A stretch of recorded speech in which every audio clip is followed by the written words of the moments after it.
चलें बच्चों, अब हम हाजिर हैं क्वेश्चन नंबर 7 से। ठीक है, क्वेश्चन नंबर 6 तक हमारा काम कंप्लीट हो गया। अब हम क्या करेंगे, सवाल पढ़ना है मुझे। ठीक है, क्वेश्चन नंबर 7 भी वर्ड प्रॉब्लम है, आपको यहाँ दिखाई दे रहा होगा, मैं यहाँ से पढ़ता हूँ।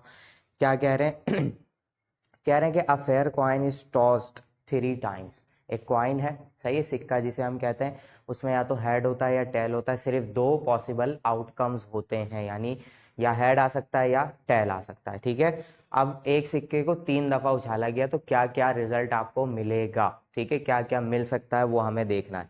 कह रहे हैं कि how many outcomes are possible, कितने आउटकम्स आ सकते हैं, पहले तो ये बताएं। Find by fundamental principle and illustrate using tree diagram. Find करेंगे कितने आउटकम्स आ सकते हैं और उसके बाद क्या करें, उसका ट्री डायग्राम भी बनाएं। ठीक है, तो सबसे पहले तो मैं आप सिक्के के बारे में आपको बता दूं कि या तो हेड होता है उसमें या तो टेल होता है। एक दफा हम कॉइन टॉस करेंगे, या ये आ जाएगा या ये आ जाएगा, दोनों में से कोई एक आ जाएगा। ठीक है, तो हमारे पास टोटल वैल्यूज कितनी है, यानी एलिमेंट्स कितने, 2 हैं। अरेंज भी हमें कितने करने हैं, 2 ही करने हैं। ठीक है, लेकिन उसको 3 दफा टॉस किया गया है, तो हम परम्यूटेशन कैसे करेंगे। 2 हैं, 2 ही आउटकम आ सकते हैं, ये पहली दफा का हो गया। ठीक है, फिर 2 हैं, 2 ही आउटकम आ सकते हैं, ये फर्स्ट टॉस, ये यहां लिख देता हूं मैं फर्स्ट, फिर सेकंड और उसके बाद थर्ड टॉस। ठीक है, उसमें भी 2 ही थे, 2 ही आउटकम आ सकते थे, या तो हेड हो सकता था या टेल हो सकता था।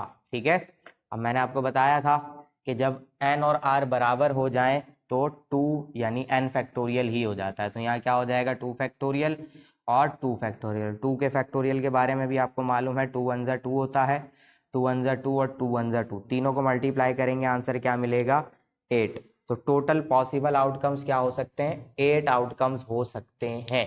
ठीक है, तो हम बनाना शुरू करते हैं, क्या क्या आउटकम्स होंगे, फिर मैं आपको ट्री डायग्राम बनाकर दिखाता हूं। देखें, सबसे पहले मैंने कॉइन टॉस किया, हेड आ गया, सही है।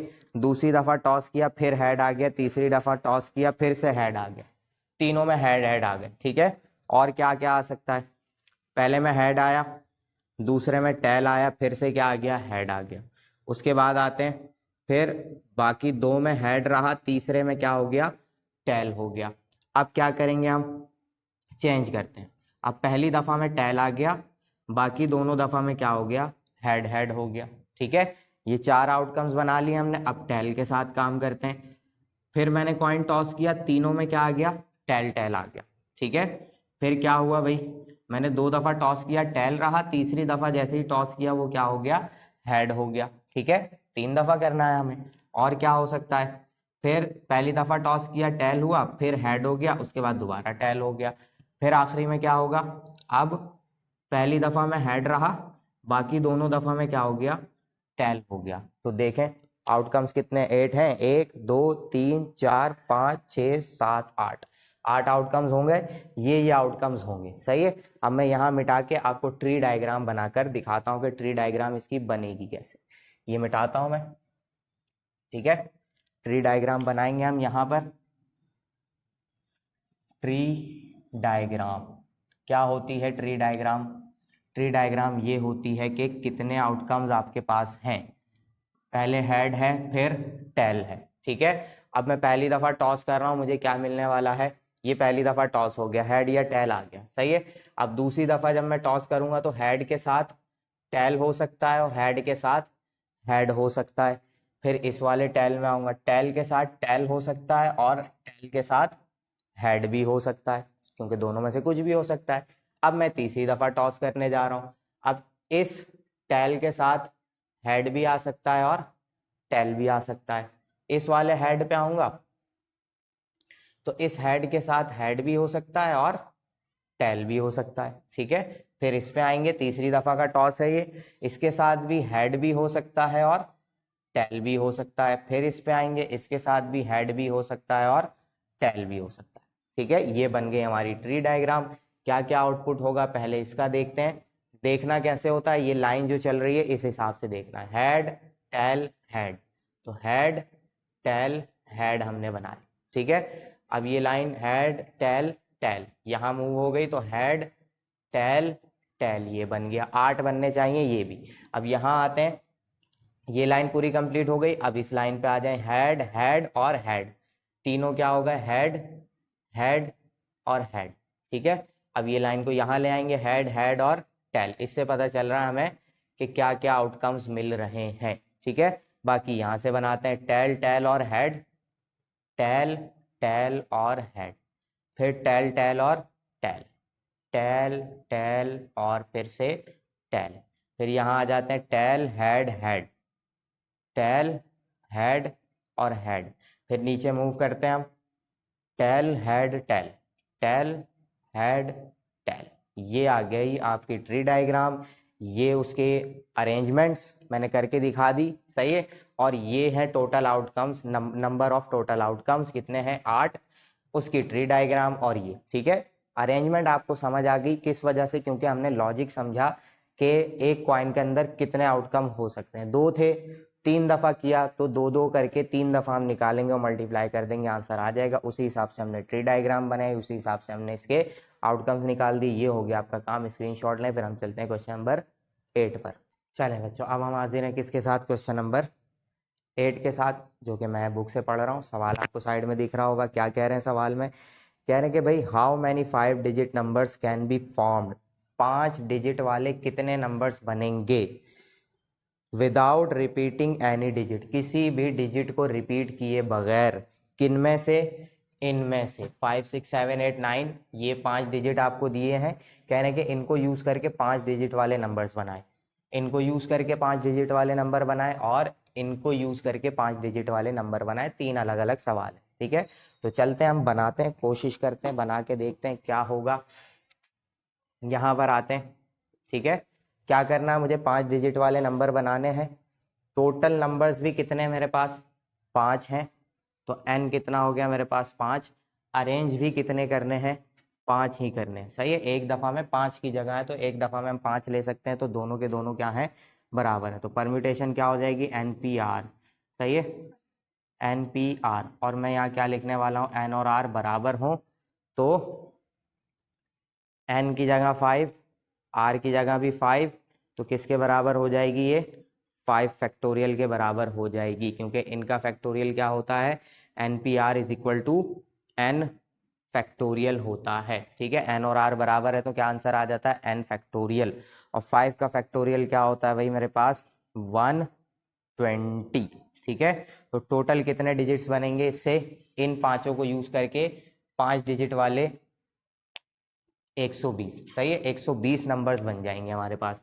फिर यहाँ आ जाते हैं, सेम क्वेश्चन है, n 1 2 3 4 5 6, अब n कितना है, 6 है, और अरेंज कितने करने एक दफा में, 5 अरेंज कर, ठीक है, एक दफा में 5 यूज करने हैं। तो अब मेरा सवाल चेंज हो जाएगा, NPR हो गया, ठीक है। क्या करेंगे हम, ये ऐसे ही रहेगा, n की जगह 6 आ गया, r की जगह क्या आ जाएगा, 5 आ जाएगा, ठीक है। तो मैं क्या करूंगा, n फैक्टोरियल और n माइनस r फैक्टोरियल वाला फॉर्मूला यूज कर लूंगा। यहाँ रेफरेंस दे देते हैं हम, NPR n फैक्टोरियल और n minus r factorial use कर लेंगे, ठीक है। तो n फैक्टोरियल कितना हो जाएगा, 6 फैक्टोरियल अपॉन 6 माइनस r की जगह क्या आ जाएगा, 5 फैक्टोरियल, ठीक है। तो 6 फैक्टोरियल को ऐसे ही रखा, 6 माइनस 5 करेंगे कितना मिलेगा मुझे, 6 माइनस 5 करेंगे तो मिलेगा 1 फैक्टोरियल। और 1 फैक्टोरियल से कोई फर्क पड़ता नहीं है, 1 का फैक्टोरियल भी क्या हो जाएगा, 1 ही हो जाएगा, ठीक है। तो बचेगा क्या मेरे पास, सिर्फ और सिर्फ 6 फैक्टोरियल बचेगा, और 6 का फैक्टोरियल क्या होता है, 720। 6 का फैक्टोरियल क्या आता है भाई आपके पास, 720, ठीक है। तो आपका आंसर क्या आ जाएगा, टोटल 5 डिजिट वाले इन सबको यूज करके कितने नंबर्स बनेंगे, 720 नंबर्स बनेंगे, ठीक है। तो ये भी हो गया आपका सवाल सॉल्व, इतने ही आसान था। अब आ जाते हैं किस पे, इस वाले पे। चलें अब इसको देखेंगे हम। इस वाले सवाल में मसला ये है कि यहाँ पर आ रहा है 0, ठीक है। तो सबसे पहले तो मैं आपको एक चीज बता देता हूँ, 1 2 3 4 और 1 5, 5 जगह है मेरे पास, ठीक है, क्योंकि 5 डिजिट नंबर बनाना है, इन्होंने बताया, मतलब 5 प्लेसेस हैं मेरे पास नंबर्स को, इन नंबर्स को रखने के लिए। एक नंबर कहीं भी ऐसे करके उठा के मैं रख सकता हूँ, लेकिन सबसे पहले मैं आपको दिखाता हूँ, मैं यहाँ रखता हूँ 0, उसके बाद रखता हूँ 4 6 8 और 2, ठीक है।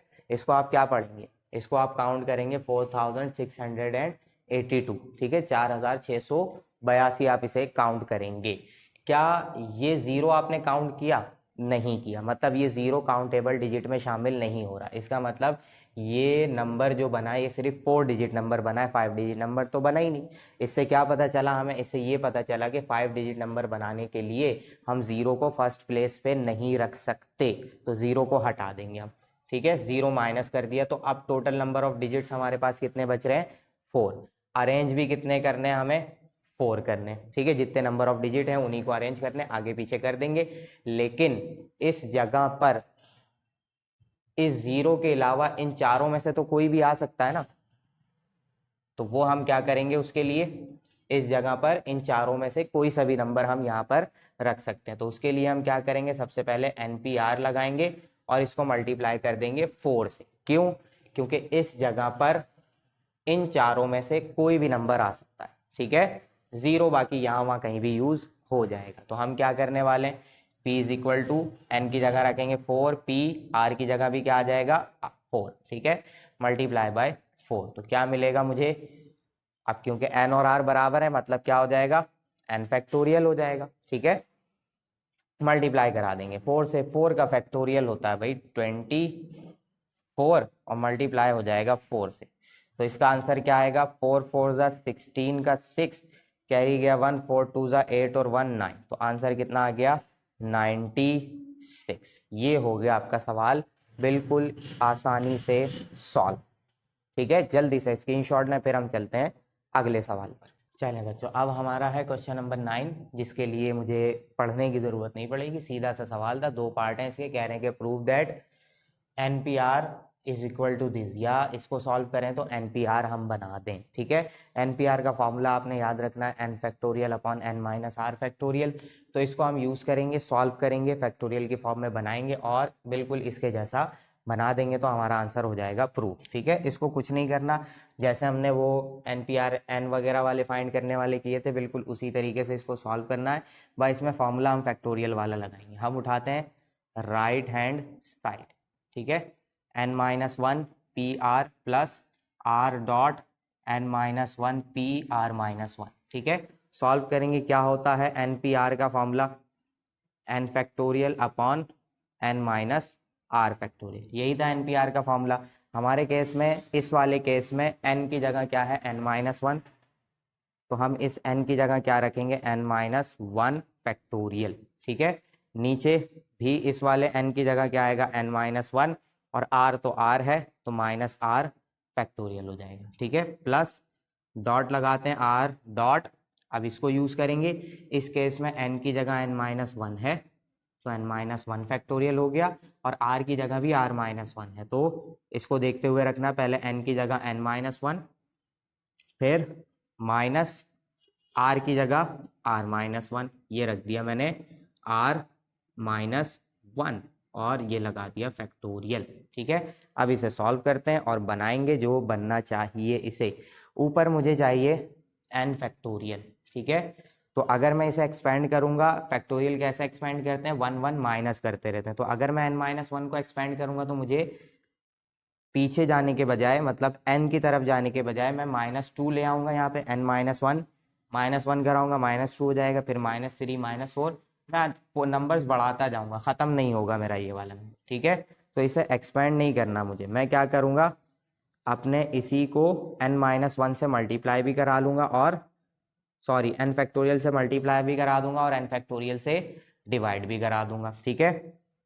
और नीचे भी अगर मैं देखूं तो n माइनस 1 माइनस R, अगर मैं इसको n माइनस R बनाने की कोशिश करता हूं तो मुझे क्या मिलेगा, मैं -1 कराऊंगा तो -1 -1 -2 हो जाएगा, मतलब ये भी बढ़ जाएगा, मतलब यहां से भी मैं n माइनस R नहीं ला पा रहा, तो इसके लिए भी मैं क्या करूंगा, n माइनस R से भी मल्टीप्लाई कराऊंगा और डिवाइड भी करा दूंगा। तो इस वाली वैल्यू को मैंने n फैक्टोरियल से मल्टीप्लाई डिवाइड कराया और n माइनस R फैक्टोरियल से मल्टीप्लाई डिवाइड कराया, जिसकी ज़रूरत थी वो हम ले आए, ठीक है। अब यहाँ पर आते हैं, R ऐसे ही रखा मैंने, अब क्योंकि ऊपर मुझे n फैक्टोरियल चाहिए, ये दोनों सेम करने हैं मुझे, ठीक है। n फैक्टोरियल चाहिए मुझे नहीं है, तो मैं क्या करूँगा भाई, मल्टीप्लाई कराऊंगा और डिवाइड भी कराऊंगा। उससे पहले यहाँ पर आते हैं -1, माइनस साइन मल्टीप्लाई कराते हैं, माइनस माइनस +1 हो जाएगा और n फैक्टोरियल करा दिया मैंने। ठीक है, इतना काम हो गया हमारा। अब इसको लेकर हम शिफ्ट हो जाते हैं इस तरफ। इससे क्या फायदा होगा भाई, देख लेते हैं अभी क्या फायदा होगा। n -1 फैक्टोरियल, n फैक्टोरियल और n minus r factorial upon n -1 minus r factorial, n factorial और n minus r factorial plus r ऐसे ही रहा, n -1 फैक्टोरियल, n फैक्टोरियल और नीचे क्या आ जाएगा मेरे पास, देखें +1 -1 हो गया कैंसिल, तो क्या बचा n माइनस r फैक्टोरियल और n फैक्टोरियल। सही है, इससे ये फायदा हुआ हमें कि n माइनस r फैक्टोरियल मिल गया। ठीक है, अब क्या करेंगे हम, अब देखेंगे कि दोनों में जो कुछ भी सेम है वो हम बाहर निकाल देंगे। और हमने सेम करना क्या था, हमने सेम पूरी ये वाली वैल्यू करनी थी। ऊपर n फैक्टोरियल लेकर आना था, नीचे n माइनस r फैक्टोरियल लेकर आना था, ताकि NPR बन जाए। तो देखिए दोनों में n फैक्टोरियल ऊपर मौजूद है, मैंने कॉमन निकाल दिया, नीचे भी मौजूद है n माइनस r फैक्टोरियल, तो ये मैंने निकाल दिया कॉमन। अंदर क्या क्या बच रहा है, n -1 factorial, n minus r factorial upon n -1 minus r factorial और नीचे क्या बच रहा है n फैक्टोरियल। ठीक है, यहाँ पर आते हैं प्लस, यहाँ से बच रहा है r factorial, n minus sorry r के साथ फैक्टोरियल नहीं है, n -1 फैक्टोरियल और नीचे क्या बच रहा है, सिर्फ n फैक्टोरियल। ठीक है, n माइनस r फैक्टोरियल चला गया है कॉमन में। अब क्या करेंगे हम, फैक्टोरियल्स कैंसिल कराने हैं मुझे, कैसे कराएंगे देख लेते हैं कैसे कराना, लेकिन उसके लिए जगह चाहिए। एक स्क्रीनशॉट लें, वो वाली साइड में मिटाता हूँ, फिर सॉल्व करते हैं। चलें बच्चों, मिटा दिया मैंने सब कुछ। अब इसको हम इस्तेमाल करते हैं, n factorial, n minus r factorial. अब फैक्टोरियल्स हमें कैंसिल कराने हैं। ठीक है, कैसे कराएंगे वो हमारा काम है, कैसे कराना है। देखें n -1 छोटा नंबर है, क्योंकि n में से 1 माइनस हो रहा है, और n बड़ा नंबर है, मतलब n को एक्सपेंड करेंगे तो हम यहाँ तक पहुंच जाएंगे। ये बात मैंने बताई थी आपको। ठीक है, और ये n -r है, ये n -r -1 है, मतलब ये छोटा नंबर है, इसमें से 1 माइनस हो रहा है, और ये बड़ा नंबर है। ऊपर इसको एक्सपेंड करना है, नीचे इसको एक्सपेंड करना है, दोनों सेम हो जाएंगे, कैंसिल हो जाएगा। ठीक है, यहाँ पर आएंगे तो n में से 1 माइनस हो रहा है, मतलब ये छोटा नंबर है, और ये n है बड़ा नंबर है। इसको एक्सपेंड करेंगे कहाँ पहुंचेंगे, यहाँ तक। मुझे सारे फैक्टोरियल्स कैंसिल कराने। ठीक है, तो ऊपर से n -1 फैक्टोरियल को ऐसे ही रखेंगे, और n -r फैक्टोरियल को एक्सपेंड करेंगे, तो सबसे पहले n -r आ जाएगा, और अगली टर्म में क्या होगा, n -r में से 1 माइनस हो जाएगा, और इसको यही बंद कर दूंगा मैं। ठीक है, फिर नीचे आएंगे n -1 माइनस r फैक्टोरियल, और फिर n फैक्टोरियल को एक्सपेंड करेंगे। कैसे, सबसे पहले n आता है, फिर उसमें से 1 माइनस होता चला जाता है, और n -1 पे आके रुक जाऊंगा, क्योंकि इनको सेम करना था मुझे। फिर अगली टर्म पे आते हैं, r ऐसे ही रहेगा, n -1 फैक्टोरियल ऐसे ही रह जाएगा, और n फैक्टोरियल को एक्सपेंड करेंगे तो n और n -1 फैक्टोरियल। ठीक है, अब सब कैंसिल हो जाएगा, ये टर्म इससे कैंसिल, ये टर्म इससे कैंसिल, ये टर्म इससे कैंसिल। ठीक है, अब ये पूरी टर्म अगर से आप देखें तो ये किससे मैच कर रही है, n p r से मैच कर रही है। हमने रेफरेंस दिया हुआ था, यहीं पर ही दिया था, मैंने मिटा दिया। ठीक है, अब इस पूरे की जगह मैं क्या लिख के चलूंगा, NPR, क्योंकि ज्यादा बड़ा मैं लिखना नहीं चाह रहा। ठीक है, यहाँ आते हैं तो क्या क्या बच रहा है, n -r अपॉन में क्या बचा, सिर्फ n, प्लस यहाँ बच रहा है r अपॉन n। ठीक है, n को मैं दोनों को अलग अलग करूंगा, दोनों के साथ n upon n minus r upon n, यहाँ आएंगे तो भी r upon n, r upon n से r upon n cancel, n से n कैंसिल, क्या बचेगा मेरे पास, ये तो खत्म हो गया, इससे कैंसिल कराया हमने, तो ये बचा 1। तो NPR मल्टीप्लाई होगा 1 से, तो आंसर क्या आ जाएगा, NPR which is equal to left hand side, and proved. हो गया प्रूव। इतना ही आसान ये सवाल था। ठीक है, जल्दी से स्क्रीनशॉट लें, फिर हम चलते हैं इसी के पार्ट नंबर 2 पर। चलें बच्चों, अब हम आ गए क्वेश्चन नंबर 9 के ही पार्ट नंबर 2 पे। इसमें भी सेम वही काम करना है, NPR के इक्वल लेकर आना है, इसको सॉल्व करके। ये वाला काफ़ी ज़्यादा आसान दिखाई दे रहा है, क्योंकि इसमें एक ही टर्म है। तो सॉल्व करते हैं हम। n राइट हैंड साइड उठाते हैं पहले, तो right hand side n dot n -1 P R minus one. ठीक है, एन पी आर का फॉर्मूला लिखते हैं हम यहाँ पे कि एन पी आर बराबर किसके होता है, N factorial upon N minus R factorial. ठीक है, अब इसी फॉर्मूले को यूज करके हम क्या करेंगे, उसमें एप्लीकेशन करेंगे। एन की जगह क्या है हमारे केस में, एन माइनस वन है, मतलब एन माइनस वन फैक्टोरियल। ठीक है, फिर नीचे एन माइनस आर आता है तो पहले तो एन माइनस वन रखा जाएगा, फिर माइनस लगाया मैंने, आर की जगह भी आर माइनस वन है तो हमने लगा दिया आर माइनस वन, ये क्लोज किया और ये आ गया फैक्टोरियल। ठीक है, इससे क्या फायदा हुआ, एन माइनस वन फैक्टोरियल, और यहाँ पर आएंगे तो N minus one, minus sign multiply कराऊंगा तो आर हो जाएगा माइनस का, और माइनस माइनस प्लस वन हो जाएगा, और ये factorial close, plus one minus one cancel, क्या क्या बचा भाई मेरे पास। अब ऊपर वाली टर्म को अगर आप देखें तो मैं आपको दिखाता हूँ कि एन फैक्टोरियल जब हमने एक्सपेंड किया था तो क्या फॉर्मूला बना था, एन माइनस वन, अगर मैं चाहूँ यहीं पर बंद करना तो मैं क्या लगा दूंगा, एन फैक्टोरियल लगा दूंगा, लेकिन अगर मैं चाहूँ आगे एक्सपेंड करना तो मैं खोलूंगा, लेकिन मुझे ज़रूरत नहीं थी, मैंने यही बंद कर दिया। तो ये चीज़ किसके बराबर आ रही है, एन फैक्टोरियल के। तो ये देखें पूरा किसके इक्वल आ रहा है, एन फैक्टोरियल ही तो बना हुआ है, तो हम यहाँ क्या लिख देंगे, ऊपर एन फैक्टोरियल और नीचे क्या बन रहा है, एन और minus R, N minus R factorial, क्योंकि वन और वन तो कैंसिल हो गया। अब ये पूरी टर्म किसके बराबर है, एन पी आर के बराबर है, which is equal to left hand side. ये हो गया प्रूव्ड। कितना आसान था ये सवाल, जल्दी से स्क्रीनशॉट ले लें, फिर हम चलते हैं क्वेश्चन नंबर 10 पर।